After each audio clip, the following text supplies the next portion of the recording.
अखण्डमण्डलाकारं व्याप्तं येन चराचरं तत्पदं दर्शितं येन तस्मै श्रीगुरुवे नमः। अज्ञानान्धस्य लोकस्य ज्ञानाञ्जनशलाकया चक्षुरुन्मीलितं येन तस्मै श्रीगुरुवे नमः। अध्यात्म विश्व विज्ञान यूट्यूब चैनल पर उपस्थित सभी अध्यात्म प्रेमियों का हार्दिक स्वागत समादर करते हैं। मित्रों, केंद्रीय अध्यात्म विज्ञान शाला की स्थापना और सर्वांग योग सृजन का ये शताब्दी पूर्ति महोत्सव केंद्रीय अध्यात्म विज्ञान शाला ओंकारेश्वर जिला खंडवा मध्य प्रदेश में सोल्लास मनाया जा रहा है। इस अध्यात्म विज्ञान का प्रचार प्रसार करने में जो कठिनाइयाँ आई, उन कठिनाइयों की हम केवल कल्पना ही कर सकते हैं। भगवान श्री मायानंद जी चैतन्य, इन्होंने अपना अवतार कार्य और सर्वांग योग दिव्य दृष्टि के प्रचार प्रसार में किए हुए जो प्रयास थे, उनके विषय में हम आज जो लिखित साहित्य मिलता है उससे ही कल्पना कर पाते हैं। और श्री स्वराज्यानंद जी चैतन्य, जो केंद्रीय अध्यात्म विज्ञान शाला के प्रथम संचालक हुए, उन्होंने इस विषय में जो लिखित लेख प्रस्तुत किया है, आइए हम उसका अवलोकन करें और कल्पना करें कि शुरुआती दिनों में इस सिद्धांत के प्रचार प्रसार में क्या कठिनाइयाँ आई होगी, क्या परिश्रम हुए होंगे और समाज ने क्या उनको प्रतिसाद दिया होगा। भगवान ने अपना मोर्चा महाराष्ट्र की ओर लगाया। खानदेश और महाराष्ट्र देश के अन्य शहरों और तीर्थ क्षेत्र स्थानों में भी जाकर भूमि को पवित्र किया। महाराष्ट्र देश विद्या प्रचुर है, ऐसा सब लोग कह रहे हैं। यहाँ पर एक समय ऐसा अवश्य था। आज तो इस देश को विद्या की बीमारी लग गई है और इस बीमारी ने लोगों को संशय ग्रसित, उन्मत्त, श्रद्धाहीन और पक्षाभिमानी बना दिया है। इस कारण महाराष्ट्र देश में भगवान का छल करने को कहीं अधिक विद्याधर आया करते थे। पूना शहर ब्राह्मणों की भूमि होने के कारण आज की मिति में काशी से भी कहीं बढ़कर हो रहा है। पाश्चात्य विद्या विभूषित तथा पौर्वात्य विद्यावान का अपूर्व मेल होकर यहाँ का नाम 10 दिशाओं में घूम रहा था। ढोल की पोल चमड़े से ढकी हुई थी। भगवान जब वहाँ पहुँचे तब सारे शहर में बड़े बड़े इश्तिहार चिपकाए गए, हस्तपत्र बांटे गए, वृत्तपत्रों में चर्चा चली और बड़े बड़े इश्तिहार इस प्रकार से थे।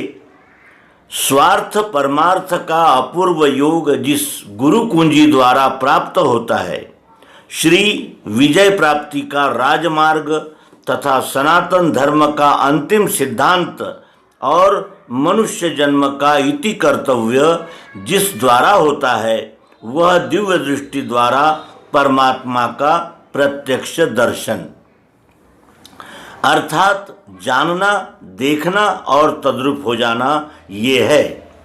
यह युक्ति पृथ्वी के किसी भी ग्रंथ में नहीं है, न इसके पराजय होने का डर है। जिस मुमुक्षु को अभिलाषा हो मिले, किसी भी पंथ संप्रदाय के सभी स्त्री पुरुष इसे बिना मूल्य ग्रहण कर सकते हैं।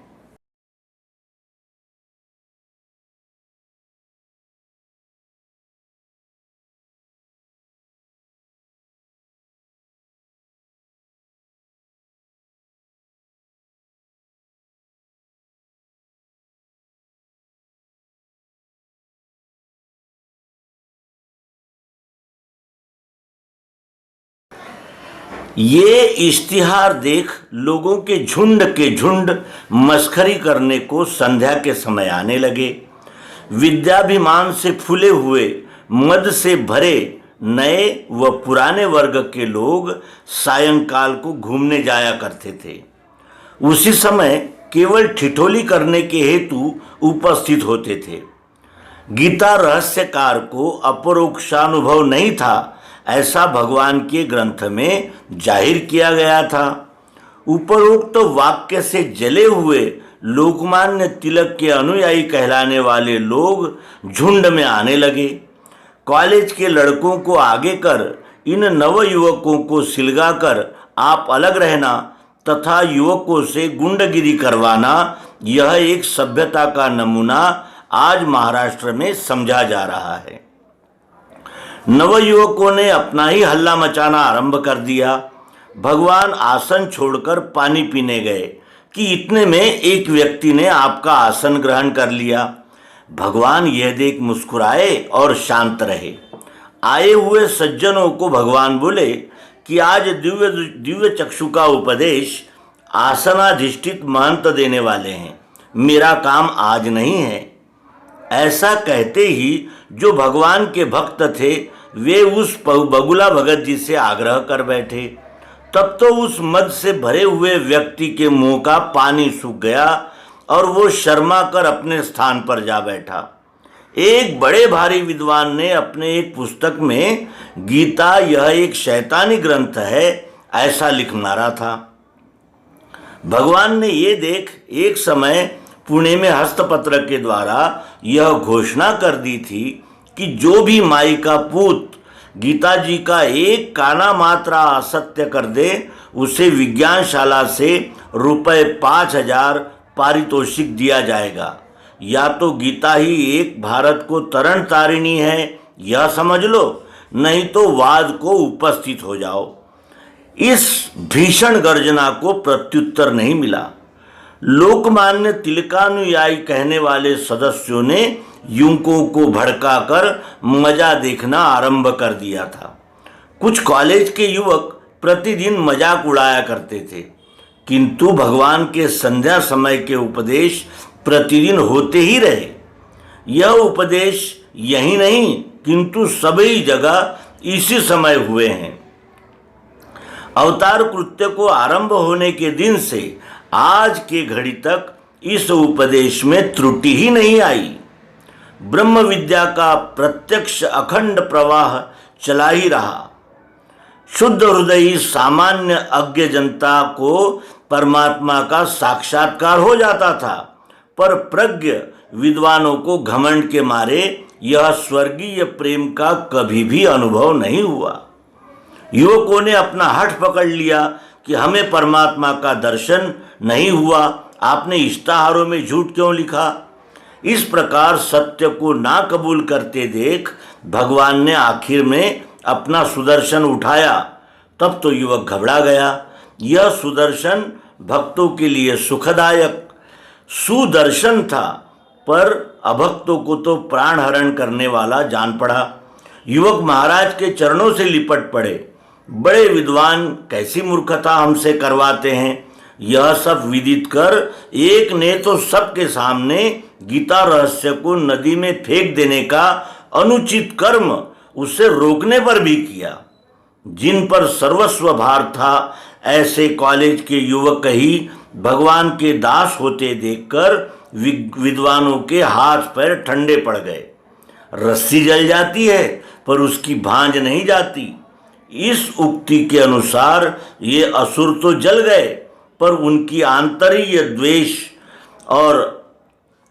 आंतरीय द्वेष वासना जलने न पाई। यहाँ भगवान ने अनेक भक्तों का उद्धार किया और सबको अपना विश्वरूप प्रत्यक्ष दिखाया। अनेक निरीश्वरवादियों को ईश्वरवादी बनाया और उनमें ये सिद्धांत जो है वो प्रविष्ट किया। इस प्रकार भगवान ने अनेक स्थानों पर जाकर इस दिव्य चक्षु सर्वांग योग का प्रचार प्रसार किया। आज सर्वांग योग को प्रकट हुए 100 वर्ष हो गए हैं। इन 100 वर्षों में हमने अपने सामर्थ्य के अनुसार इस सर्वांग योग दिव्य दृष्टि का प्रचार किया और दिन ब दिन इस विद्या का प्रचार प्रसार बढ़ता ही चला जा रहा है। और ये विद्या मानवता के लिए कितनी आवश्यक है, इस विद्या का क्या महत्व है, ये इस विद्या को ग्रहण करने वाले हमारे प्रिय पाठक बहुत अच्छी तरह जानते हैं। और ये हम सबका कर्तव्य है कि हम सर्वांग योग दिव्य दृष्टि का प्रचार प्रसार अधिक से अधिक करें और मानवता को एक संघ और सार्थक की दिशा में प्रेरित करें। यही आज हमारा कर्तव्य है।